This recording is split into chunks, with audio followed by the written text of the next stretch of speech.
the one and only. Meet a wrestling legend who's been entertaining fans for over 50 years, Ric Flair. Even though he's seen it all, age hasn't slowed him down. In July 2022, Flair stepped into the ring for what was supposed to be his grand farewell match, but it turned out to be more dramatic than anyone expected. Ric's longtime partner.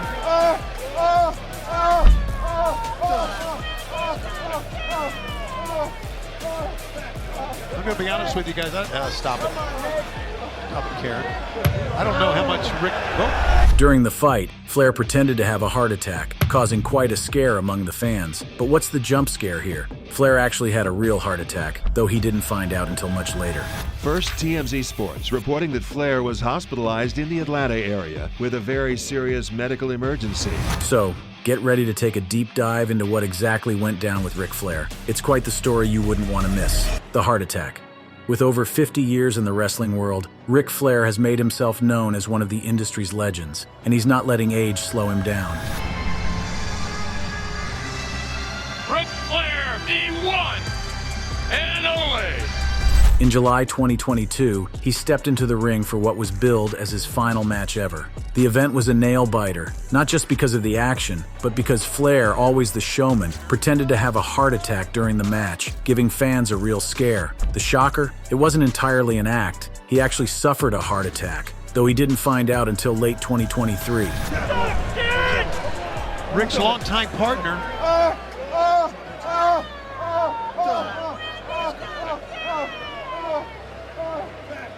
I'm going to be honest with you guys. Stop it. Stop it, Karen.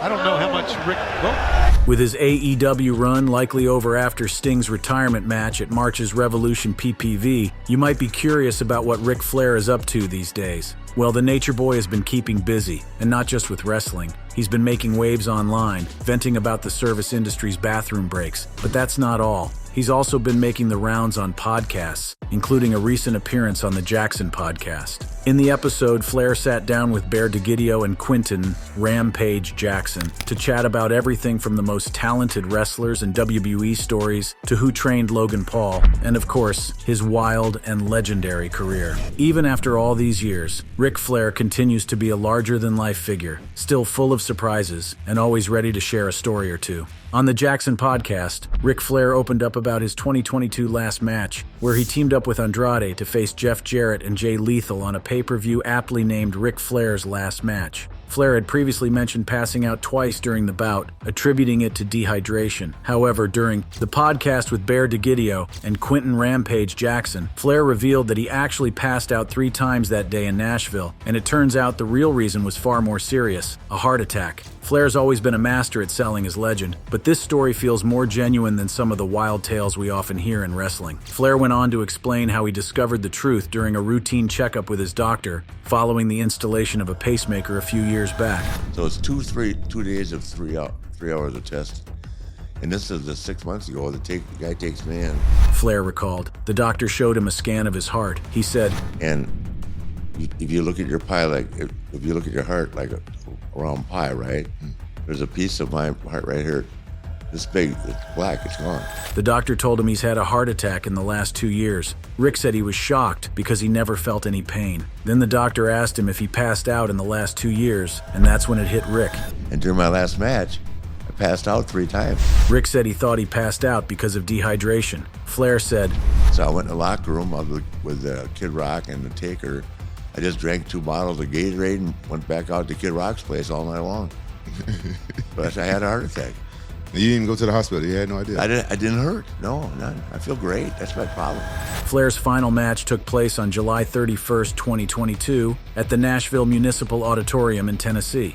The event, titled Ric Flair's Last Match, was a major wrestling pay-per-view and super show. It was produced by Conrad Thompson and David Crockett under the Jim Crockett Promotions banner as part of the StarCast Vive convention, marking the first JCP event since 1988. In this highly anticipated match, Flair Flair teamed up with his son-in-law Andrade El Idolo to take on Jay Lethal and Jeff Jarrett, capping off an incredible 50-year career in wrestling. The event was a huge deal, with wrestlers from all over the wrestling world coming together. Stars from AEW, WWE, Impact Wrestling, NJPW, and many others all performed, making it the first time since 2000 that all major American wrestling promotions collaborated for a single event. The event was a massive success, drawing in 6,800 fans and raking in $448,502, making it the second highest grossing independent wrestling event in North America, just behind All In. Even though the match was promoted as Ric Flair's final bout, the Nature Boy himself later insisted that he'd never truly retire. But let's be real, wrestling well into your 70s isn't exactly easy on the body.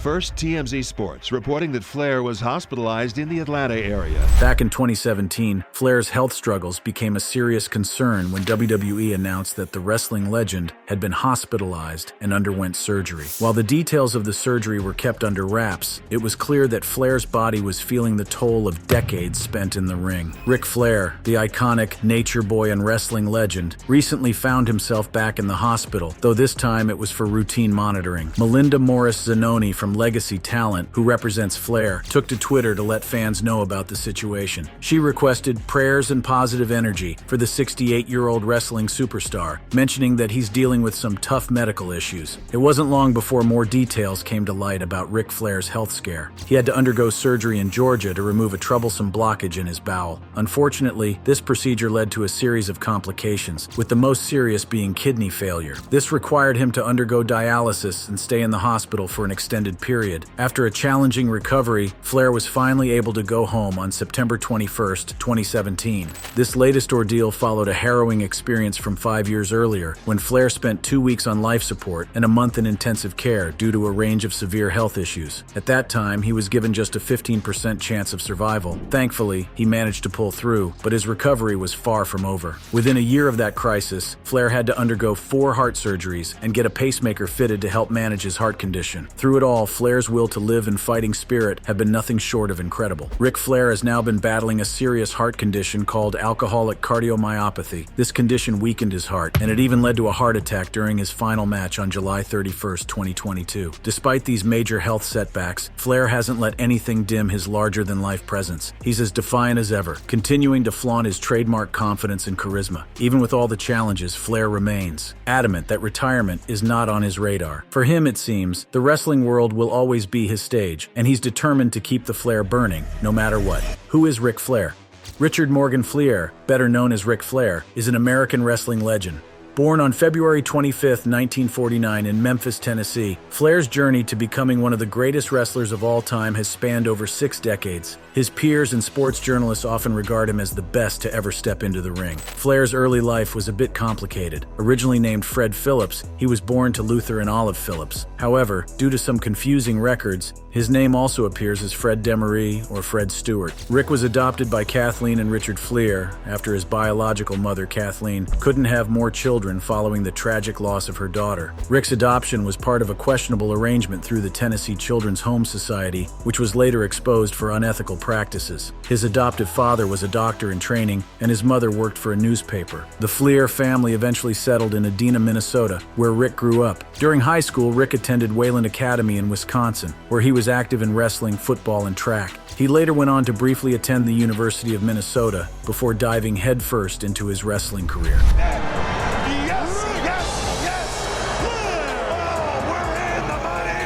Ric Flair is a name that is familiar to the world of professional wrestling like few others. Over the years, he has become known with some of the biggest wrestling promotions in history, including Jim Crockett Promotions, JCP, World Championship Wrestling, WCW, the World Wrestling Federation, WWF, later WWE, and Total Nonstop Action Wrestling, TNA. Flair spent much of his career in JCP and WCW, where he racked up countless championship titles and made a name for himself as one of the most noteworthy figures in the sport. Since the mid-1970s, Flair has proudly carried the nickname The Nature Boy, a title that became his wrestling persona and brand. His career is filled with headlining major events, making him a pay-per-view staple. Flair was the star attraction at Starrcade, the biggest annual event for the NWA WCW on 10 different occasions. In 1992, he also co-headlined WrestleMania, the WWF's flagship event. after winning the prestigious Royal Rumble that year. Flair's contributions to wrestling didn't go unnoticed. He was awarded the Wrestler of the Year title by Pro Wrestling, illustrated a record 6 times, and by the Wrestling Observer newsletter, an unmatched 8 times. This recognition is even more amazing, considering the award was named after him and another wrestling legend, Lou Thez. Ric Flair is the first wrestler ever to be inducted into the WWE Hall of Fame twice, first in 2008 for his extraordinary individual career, and again in 2012 as part of the legendary faction, the Four Horsemen. He's also been inducted into the NWA Hall of Fame, the Professional Wrestling Hall of Fame, and the Wrestling Observer Newsletter Hall of Fame, solidifying his legacy in multiple Halls of Fame. WWE officially recognizes Ric Flair as a 16-time world champion. David, you've heard the expression, a picture's worth 1,000 words. A number that includes 8 reigns as NWA World Heavyweight Champion, 6 as WCW World Heavyweight Champion, and 2 as WWF Champion. However, depending on who you ask, the number of his world title reigns can vary. Some say 16 or 17, while others claim it's as high as 25. Flair himself has asserted that he is a 21-time champion. Notably, Flair was also the first wrestler to hold the WCW World Heavyweight Championship and the WCW International World Heavyweight Championship, which he also held last. As the inaugural WCW World Heavyweight Champion, Flair became the first to achieve WCW's Triple Crown, having already won the WCW United States Heavyweight Championship and the WCW World Tag Team Championship. He later completed WWE's version of the Triple Crown by winning the WWE Intercontinental Championship, adding to his legacy after already holding the WWF Championship and the World Tag Team Championship. Ric Flair was always a fan favorite, and not just because of his wrestling skills. His in-ring antics made him unforgettable, earning him the nickname, the dirtiest player in the game. Flair was known for bending the rules, strutting around the ring with unmatched confidence, and shouting his iconic "woo!", a catchphrase he borrowed from Jerry Lee Lewis's song, Great Balls of Fire. He did. Nobody says woo around here except me. That "woo" has become legendary in wrestling, with fans shouting it whenever a wrestler throws a knife-edge chop, one of Flair's signature moves, or when they use his famous figure 4 leg lock finisher. One of Flair's most memorable matches took place on April 29, 1995, when he faced off against Antonio Inoki in the main event of Collision in Korea Day 2. The event drew a staggering crowd of 165,000 people, the largest audience ever recorded for a professional wrestling match. On the February 18, 2008 episode of Raw, Shawn Michaels announced that Flair would be the first inductee into the WWE Hall of Fame class of 2008. The ceremony took place on March 29, 2008, with Triple H doing the honors of inducting him. This made Flair the first wrestler to be inducted into the Hall of Fame while still actively competing. Flair's impact didn't stop there. On January 9, 2012, it was revealed that the Four Horsemen, the legendary wrestling faction Flair was part of, would also be inducted into the WWE Hall of Fame, making him the first person to be inducted twice. Flair's contributions to wrestling and his status as a cultural icon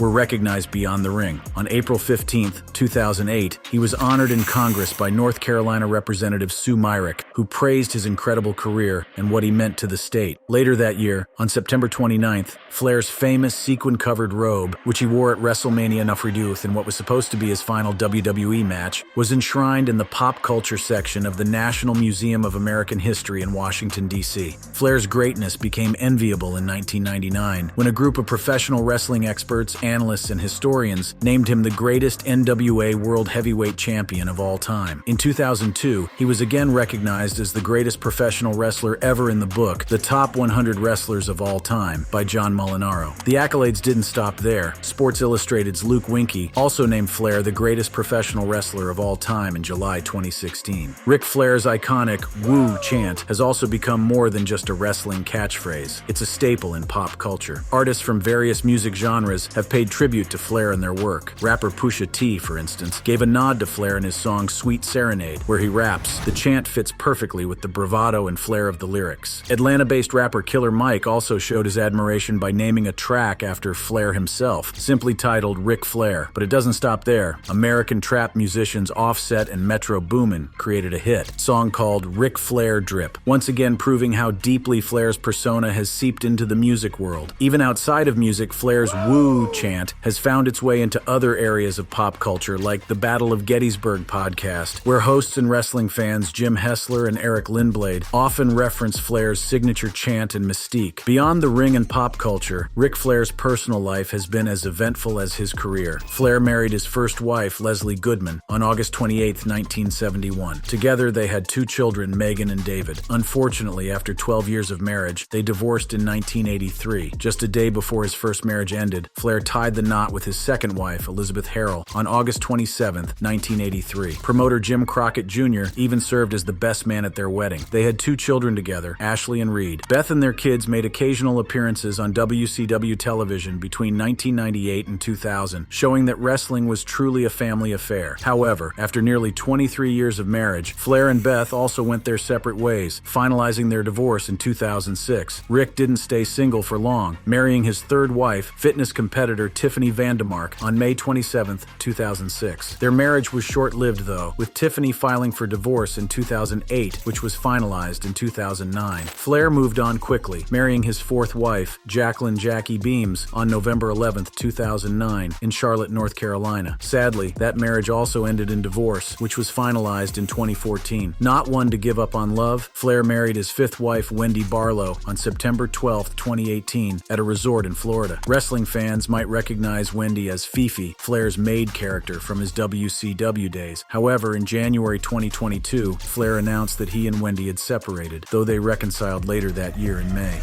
The seasoned troublemaker. Ric Flair's legacy in wrestling is undeniable, with his iconic status in the ring certified by his countless championships and memorable matches. However, Flair is also a figure who likes to get mixed reactions, both inside the ring and out of the squared circle. Known for his larger-than-life persona and unapologetic attitude, Flair never hesitates to speak his mind and proudly acknowledges his massive ego. This bold personality has led to some complicated and, at times, tense relationships with his peers, both in the locker room and on the main stage. WWE Hall of Famer Teddy Long once shared a troubling encounter from the 1980s when Flair allegedly approached him with a racially charged remark. He said, Ric Flair walked up to me one time and asked me, he said, "You like working here?" According to Long, Flair never offered an apology, and in Long's words, hasn't changed over the years. Flair's off-screen rivalry with Bret Hart is another great example of his disputable relationships. In October 1993, Hart took a jab at Flair during a radio interview, claiming that Flair sucks and dismissing WCW, where Flair was a top star, as minor league. Flair responded in his autobiography by accusing Hart of exploiting the tragic death of his brother Owen and the infamous Montreal Screwjob for personal gain. He also downplayed Hart's drawing power in the U.S., a claim Hart vehemently refuted by pointing to his headlining role in sold-out WWF tours. Hart didn't hold back either, criticizing Flair's autobiography, especially in his in-ring abilities, his approach to ring psychology, and what Hart saw as excessive blading. Despite the harsh words exchanged, the two wrestling legends have since buried the hatchet and now share a mutual respect and friendship. Another feud fueled by Flair was with Mick Foley, a man known for his hardcore wrestling style and fearless approach to dangerous matches. In his 1999 autobiography, Have a Nice Day, Foley didn't hold back when he criticized Flair, saying that Flair was as terrible at booking matches as he was great at wrestling them. This was a direct reference to Foley's frustration with how poorly he felt he was treated during his time in WCW when Flair was part of the booking committee, responsible for deciding match outcomes and storylines. Flair, who can never shy away from a challenge, fired back in his own autobiography. He dismissed Foley's career achievements, stating that no matter how many thumbtacks Foley had fallen on, how many ladders he had jumped off, or how many countries he had bled in, he would always see Foley as nothing more than a glorified stuntman. Their heated words eventually spilled over into real life, leading to an altercation in 2004 in Huntsville. But the hostility didn't end there. In 2006, their rivalry took center stage in WWE, leading to some of the most brutal matches Flair ever participated in. At SummerSlam 2006, they clashed in an unforgettable I Quit match, where Flair, known for his technical expertise, found himself battling Foley with barbed wire and thumbtacks, hardcore weapons that were hallmarks of Foley's days as Cactus Jack. Despite the intense feud and the bloodshed that played out both in and out of the ring, Flair and Foley have since mended their relationship. The once bitter rivals have buried the hatchet and now share a friendship. Ric Flair's list of rivalries extends beyond the ring, with one of the most heated being his long-running feud with Shane Douglas. This feud between the two was far from just professional. It became deeply personal and lasted for years. Shane Douglas, never one to mince words, often referred to Flair as Ric Flair and accused him of deliberately sabotaging his career in NWA WCW. Douglas believed that after he got a strong push and a boost from tagging with Ricky Steamboat, Flair used his influence to hold him back. Douglas's accusations were endless, and nothing stopped him from airing his grievances publicly, making their feud one of the most discussed in wrestling circles. Flair, as usual, refusing to back down, fired back at Douglas with just as much intensity. He dismissed Douglas's complaints, saying that Douglas was the kind of guy who always blamed others for his own failures. Flair even took things further. During a broadcast of the internet radio show WCW Live, he took it a step further by accusing Douglas of steroid abuse. Flair challenged him directly, saying he'd be ready to face him anytime, anywhere, as long as Douglas would take the needle out of his.